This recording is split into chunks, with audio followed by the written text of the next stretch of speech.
Nós temos essa manhã um prazer muito grande em estar com vocês. É uma felicidade realmente.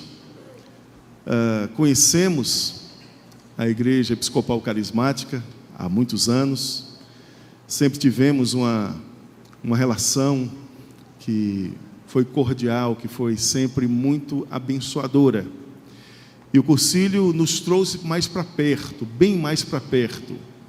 E hoje nós temos muita gratidão em nosso coração por essa comunidade, por essa igreja. E temos gratidão também especificamente nesses dias, nesse dia que estamos aqui, desde ontem, na verdade. E estamos agradecidos pela hospitalidade, como vocês são amorosos, como vocês são gentis. A gente não tem palavras para agradecer o cuidado do Jô e da Ana, o cuidado do Ivan, da Dora, da sua família. Muito obrigado a cada um de vocês, e queremos trazer a saudação da Igreja Cristã Vida, lá de Fortaleza, e dizer que aquela igreja também ama muito vocês, porque é uma ligação, através do reverendo Pablo, que eu disse certa vez, numa reunião nossa, e faço questão de dizer na frente de vocês: esse homem é incrível, é uma pessoa realmente fantástica, um servo de Deus. Assim como também todos os pastores, os reverendos que nós temos conhecido dessa comunidade, dessa igreja. E isso nos alegra muito. Somos uma igreja jovem e estamos muito bem acompanhados, graças a Deus. Meus amados, lemos a palavra de Deus, cada um escutou de uma forma bem específica, bem particular, e é importante compreendermos, salientarmos que palavras são como caixas. Elas trazem dentro de si conceitos, e elas trazem também imagens. Por exemplo, se eu digo a palavra cadeira, uma imagem se forma na nossa cabeça. Se eu falo a palavra amigos, e por aí vai. Se eu digo o precioso nome Jesus, Evangelho, igreja, cristianismo, tudo isso se traduz em imagens, porque se traduz em conceitos que estão dentro de nós. E isso é algo muito importante, porque imagens e conceitos sempre estão sendo atualizados. Uma palavra não será a mesma com o passar dos anos. E o que nós temos percebido no mundo de hoje é que há uma imagem, muitas vezes, e acredito que cada um de nós tem percebido isso, como cristãos que nós somos, que parece que na nossa nação, quando se diz a palavra evangelho, uma outra imagem parece estar se formando. E eu dou graças a Deus, porque tantas e tantas pessoas, tantos e tantos cristãos têm feito questão de reafirmar o Evangelho tal como ele é, tal como está escrito na palavra do Senhor, tal como nós lemos nas Escrituras. A palavra Evangelho, muitas vezes, quando é falada por aí, está trazendo dentro de si tantos outros conceitos, porque muitas vezes, em muitos contextos, pelo menos tem sido assim na nossa cidade, em Fortaleza, o Evangelho, em muitas instâncias, tem se tornado um negócio. A simplicidade do Evangelho, a beleza do Evangelho, tem sido mudada por uma lógica que não é a lógica do Evangelho, ou não é a lógica que nós vemos nas Escrituras. Mas isso não é uma novidade dos nossos dias. O apóstolo Paulo, nesse texto, já falava sobre isso. Ele aborda exatamente essa questão, e ele faz essa questão, inclusive, de trazer o Evangelho para o seu centro, que é Cristo, para a sua espinha dorsal, que é o Filho de Deus morrendo por nós, ressuscitando ao terceiro dia e assentando-se à destra do Todo-Poderoso, onde está por toda a eternidade.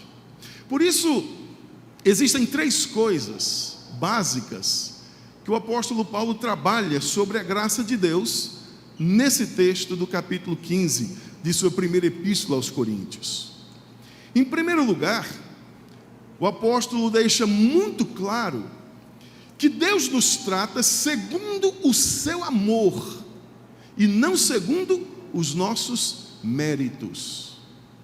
E essa é uma lógica difícil da gente desfazer, porque o nosso mundo trabalha por méritos, especialmente nos dias que nós vivemos, onde a competitividade é muito grande, onde a palavra de ordem é competência, onde a palavra de ordem é excelência profissional, sucesso profissional, nada contra isso, mas as relações baseadas em méritos estão muito presentes em nossas vidas, na lógica com a qual nós convivemos uns com os outros.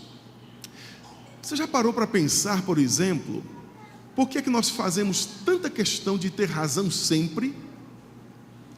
Fazemos questão de ter razão sempre porque a nossa lógica é meritória. Nós trabalhamos sempre na lógica do mérito e não na lógica da graça de Deus, que a todos aceita igualmente. Por isso é que na nossa lógica, quem merece mais é quem está certo. Quem merece mais é quem nos parece mais justo, é quem nos parece mais eficiente, aquele que é mais fiel, parece ser o mais merecedor. Mas quando nós chegamos até Deus, a lógica dos méritos cai. Porque quando eu olho para a minha vida, eu percebo que Deus não me trata segundo as minhas obras. Quando eu olho para mim mesmo, eu percebo que o amor de Deus excede a quem eu sou, excede a forma, muitas vezes, como o meu pensamento é formado.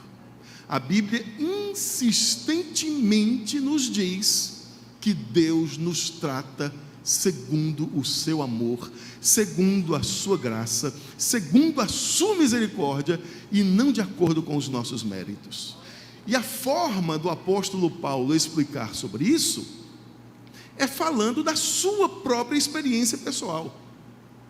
Primeiro ele fala da grandeza, da dignidade, da veracidade, da sublimidade do Evangelho, que culminou com a ressurreição de Cristo.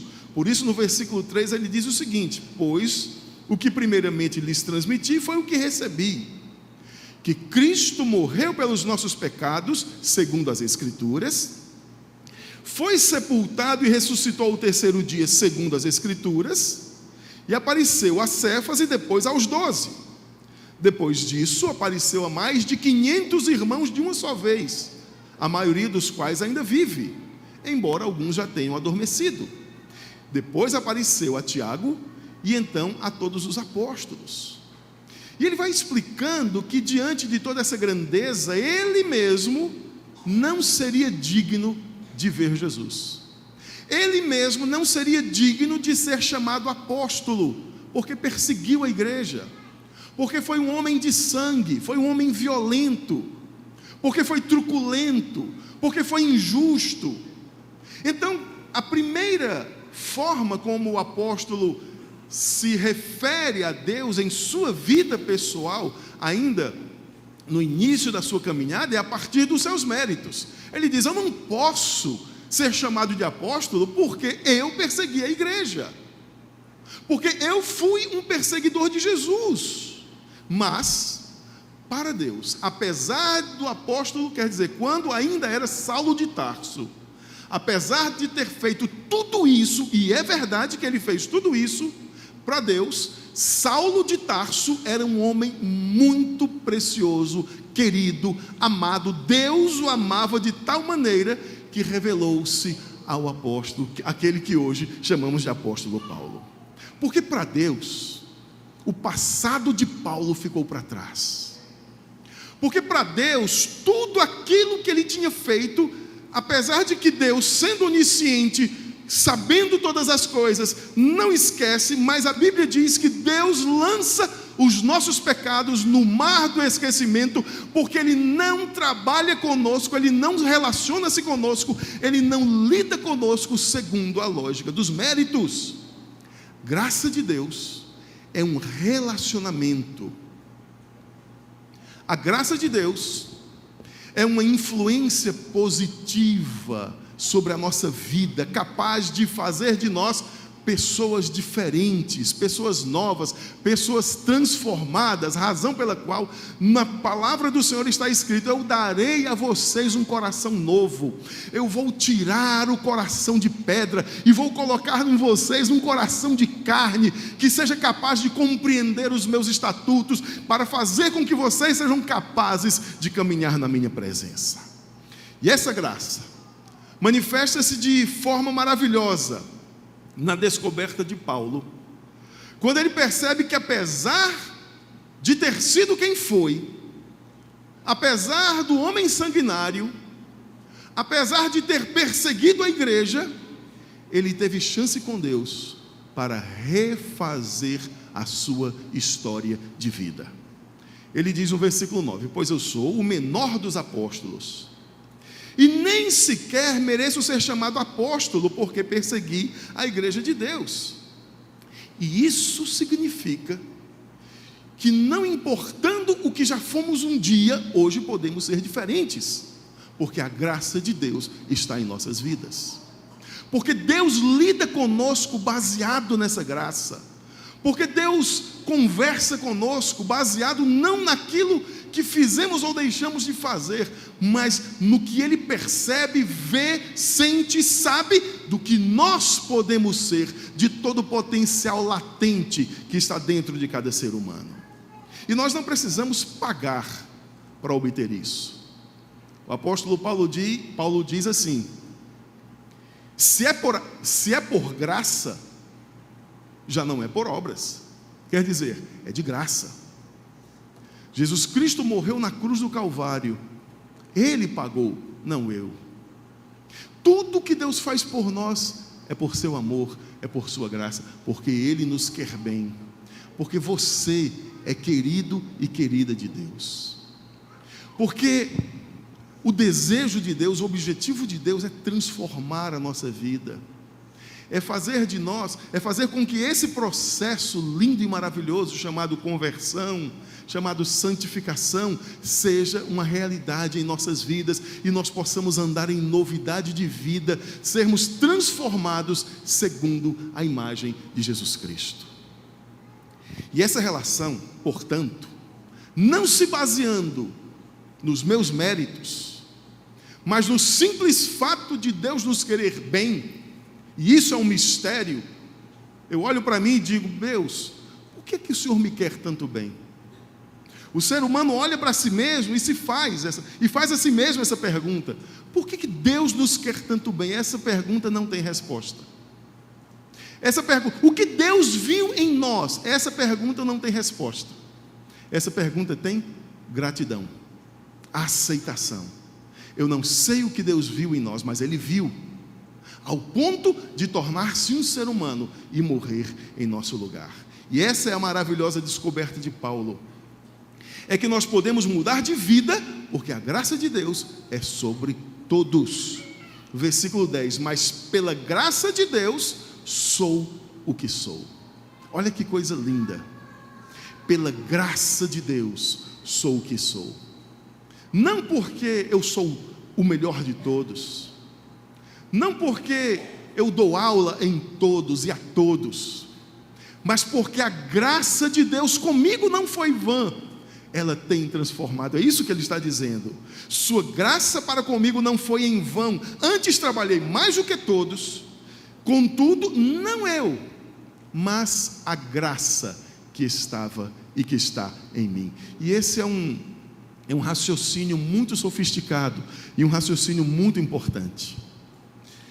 Não eu, mas a graça que está em mim.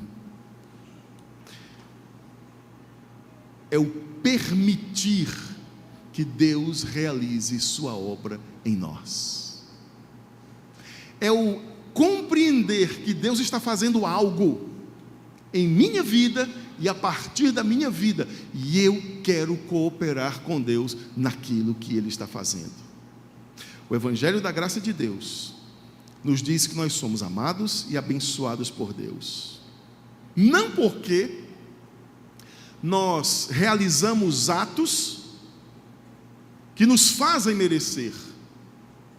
Não porque nós somos absolutamente fiéis, mas porque Ele nos amou gratuitamente e está trabalhando para que nós sejamos como Jesus Cristo é. E aí é onde entra a nossa reação em relação à graça de Deus, de abrir o coração para Ele e de deixar que Ele realize essa obra maravilhosa que fez na vida do apóstolo Paulo, que transformou-se de Saulo a Paulo, na vida de Levi, que saiu de Levi a Mateus, na vida de Jacó, que saiu de Jacó para Israel, na vida de Abraão, que saiu de Abraão para Abraão. Assim na sua vida, assim na minha vida, Deus está realizando uma obra de transformação. Em segundo lugar, no Evangelho, Cristo é a revelação do mistério da graça.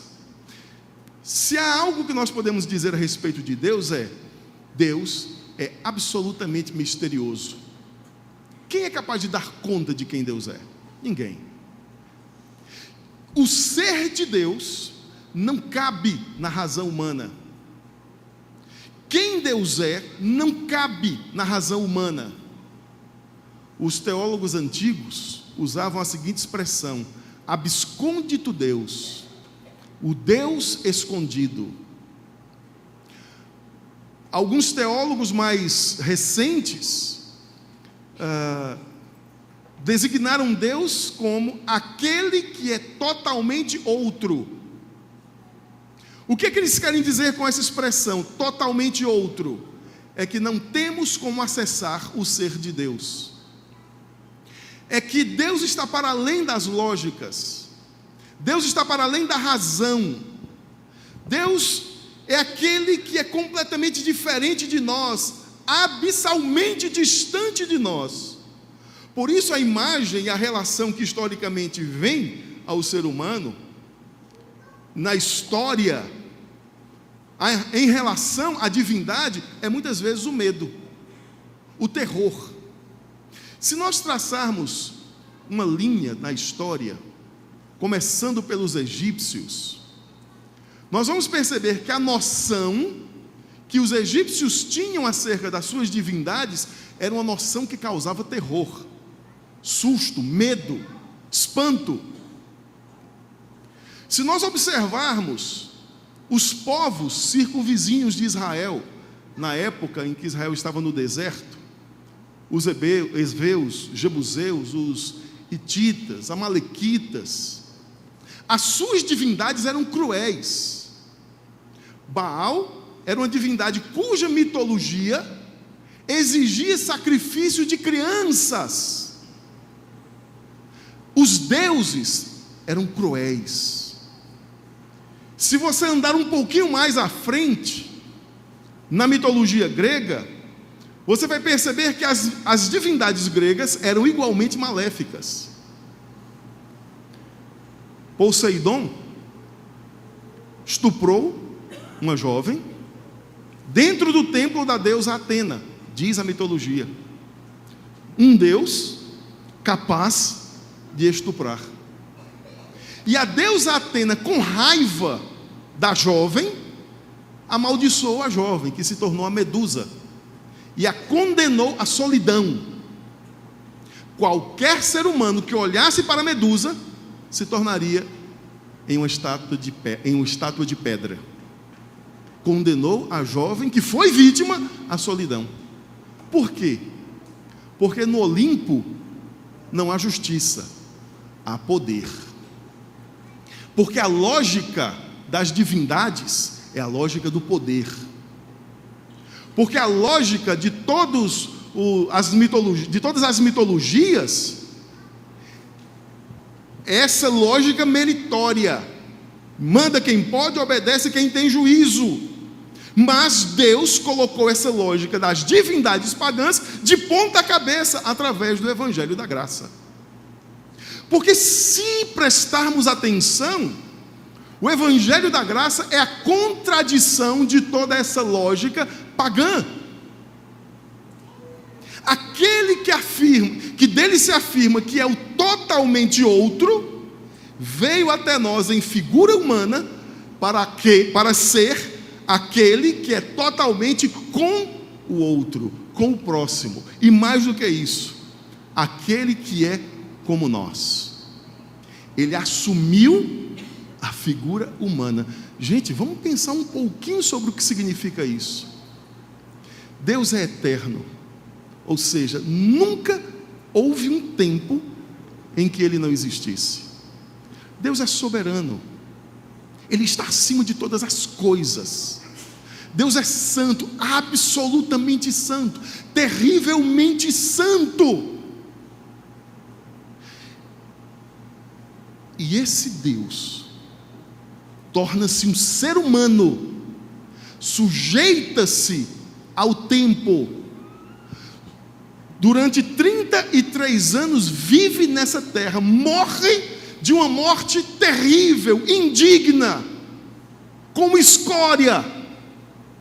Aceita ser julgado por um tribunal vendido.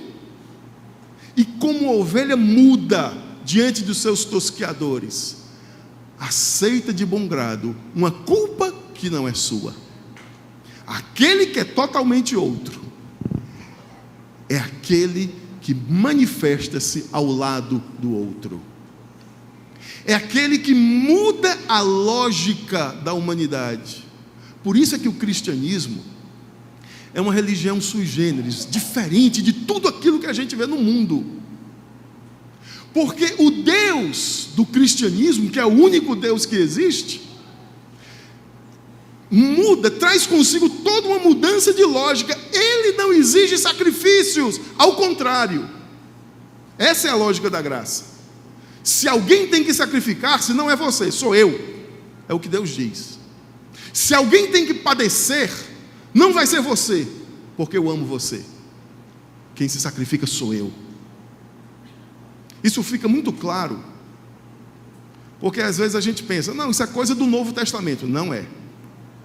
Isso é coisa da Bíblia, porque isso é coisa de Deus, porque Deus é o mesmo ontem, hoje e será eternamente. Às vezes nós é que não entendemos a lógica de alguns trechos do Antigo Testamento, mas é o mesmo Deus, é o mesmo Deus. A maior face de Deus, a maior revelação de Deus é Jesus Cristo. E Jesus Cristo não é diferente do Pai. É exatamente, a Bíblia diz isso. Ele é a imagem exata do ser de Deus. Então, se eu olho para o Antigo Testamento e vejo um Deus diferente do Novo Testamento, a questão é que eu não estou entendendo a revelação. E é nisso que eu me concentro para falar sobre Isaac e Jesus. Quando Deus pediu para Abraão sacrificar o seu filho, nós temos diante de nós o normal das divindades pagãs. Deus diz assim para Abraão: Abraão, sacrifica o teu único filho. Para Abraão isso não era estranho, apesar de que fosse dolorido. Por quê? Porque Baal também pedia a sacrifício de crianças. Porque os deuses dos hititas, dos amonitas, também pediam sacrifícios de crianças. Não era estranho, era dolorido. E talvez decepcionante para Abraão. Talvez Abraão tivesse pensado, isso é só uma forma minha de pensar. Eu pensei que Deus era diferente. Porque Ele me prometeu tantas coisas, e agora Ele me pede o que eu tenho de mais precioso. Mas, antes que Abraão descesse o cutelo sobre o jovem, dia desses eu estava pensando sobre esse fato, porque a gente sempre se concentra no horror do pai descendo a lâmina sobre o pescoço do filho. Mas é pior do que o que a gente imagina, porque depois disso ele teria que queimar o próprio filho. Você imagina a angústia de Abraão? Mas há aqui uma das mais preciosas conexões para a compreensão de quem Deus é e para a compreensão do Evangelho de Deus. Porque antes que Abraão cortasse o pescoço de seu filho, Deus rejeita o sacrifício. E milênios depois, o próprio Deus se oferece em sacrifício para Abraão e para toda a humanidade. Quem olha a história do sacrifício de Isaac apenas pelo prisma do Antigo Testamento, não consegue entender a mensagem completa. Porque a mensagem do sacrifício de Isaac é completada em Cristo. Porque aquilo que Deus começou no Antigo Testamento, Ele complementa no Novo. Porque aquele que olha somente ao Antigo Testamento imaginará um Deus semelhante às divindades pagãs e não compreenderá que em resposta ao sacrifício de Isaac veio o sacrifício de Jesus, onde Deus assumiu o lugar de Abraão, sacrificando o seu próprio filho, e onde o próprio Deus, de igual modo, assumiu o lugar de Isaac, tornando-se Ele mesmo o sacrifício. Queridos, essa é a manifestação da graça de Deus em toda a Bíblia. Esse é o Evangelho da graça de Deus. E o centro desse Evangelho é: Deus é amor e relaciona-se conosco com base nesse amor. Por isso a nossa salvação vem porque escolhemos andar com Deus e não por causa dos nossos méritos. Por isso Ele, quando nos chama, não nos chama para vassalos. Jesus disse aos seus discípulos: eu já nem chamo vocês de servos, de escravos, eu chamo vocês de amigos, porque o Evangelho traz consigo a experiência pessoal da transformação de vida. A lógica da graça é o relacionamento com Deus.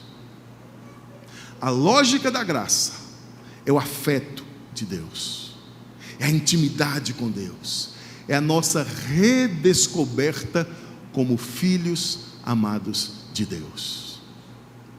Acho interessante, a Bíblia vai construindo uma imagem de Deus.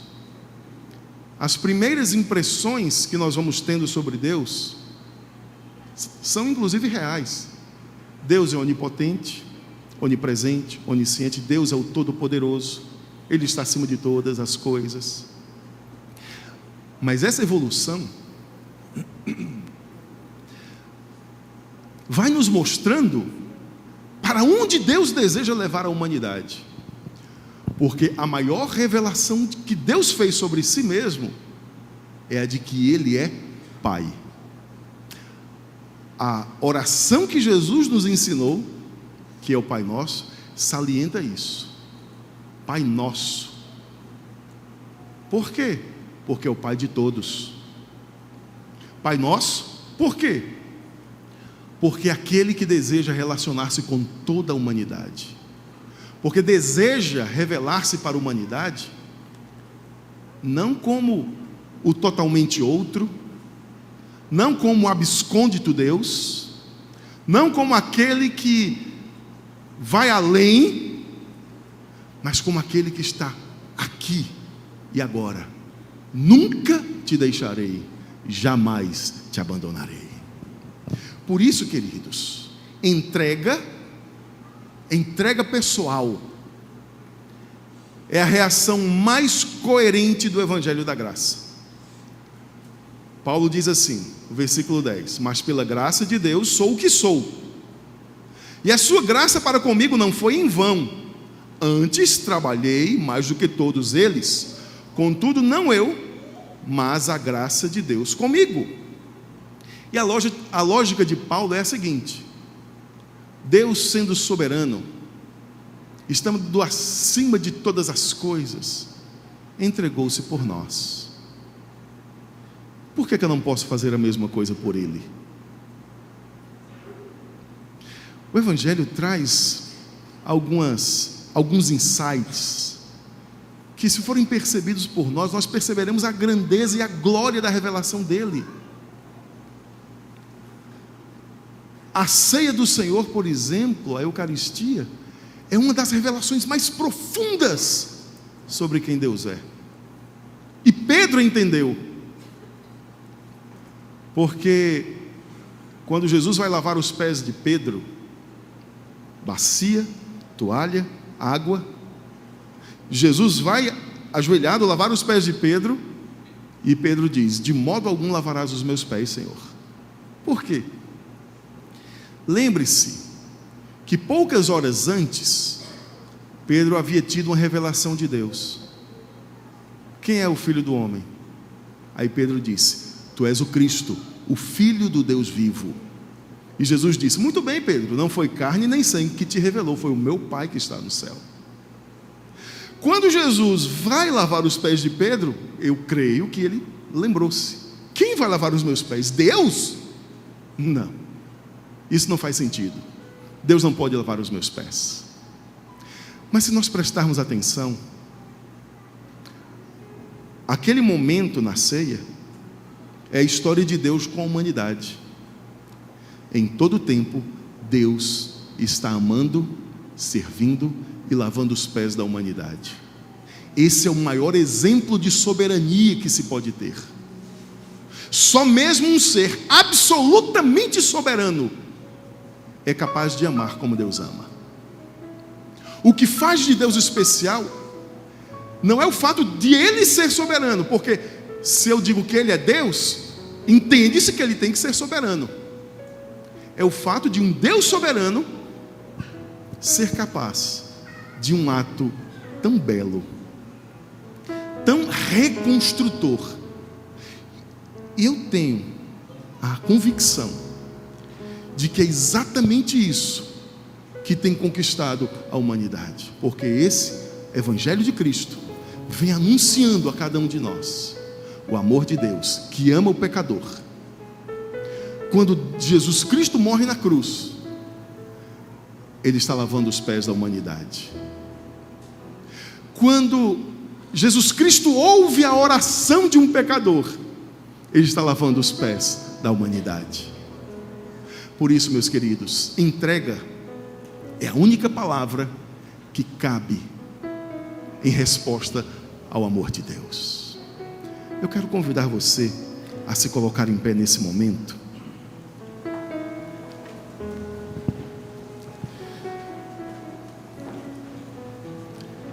Eu quero convidar você a um momento de entrega. Entrega pessoal. Talvez você nunca tenha feito isso antes. Não sei, você esteja talvez nos visitando nessa manhã. Mas, se você deseja entregar a sua vida a Jesus, em resposta a esse grande amor com o qual Ele te amou, se você deseja dizer para Deus: Senhor, eu entendi a graça do Teu Evangelho, e eu quero essa graça para a minha vida, aí mesmo onde você está, eu gostaria de fazer uma oração por você. E você que é cristão, evangélico, e que já entregou sua vida a Deus, mas deseja, nessa compreensão do Evangelho,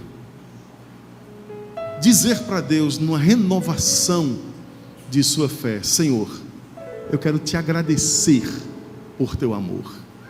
Aí mesmo no seu lugar, curve a sua cabeça comigo e nós vamos orar ao nosso Senhor. Pai querido, Deus de infinita bondade, Deus de infinita misericórdia, soberano Deus, aquele que veio, aquele que tornou-se conosco, Deus conosco, é a Ti que nós elevamos a nossa oração, entregando a Ti a nossa vida. Senhor, aqueles que talvez estejam vindo pela primeira vez e que desejam fazer isso, a entrega, que o Senhor ouça agora a sua oração e receba essas vidas para a Tua glória. Aqueles, ó Deus, que renovam a sua aliança contigo, ou que de alguma forma querem expressar a sua gratidão, Ó Senhor, juntos nós te louvamos. Como é grande a salvação, como é bela a salvação, como o Senhor é tão bom, tão belo, tão especial, como o teu amor flui sobre a face da terra. Por isso nós queremos adorar o teu nome e te bendizer, porque só o Senhor é Deus, e é só o Senhor a quem nós temos nessa terra, em nome de Jesus, amém, amém. Deus abençoe a sua vida de uma maneira maravilhosa.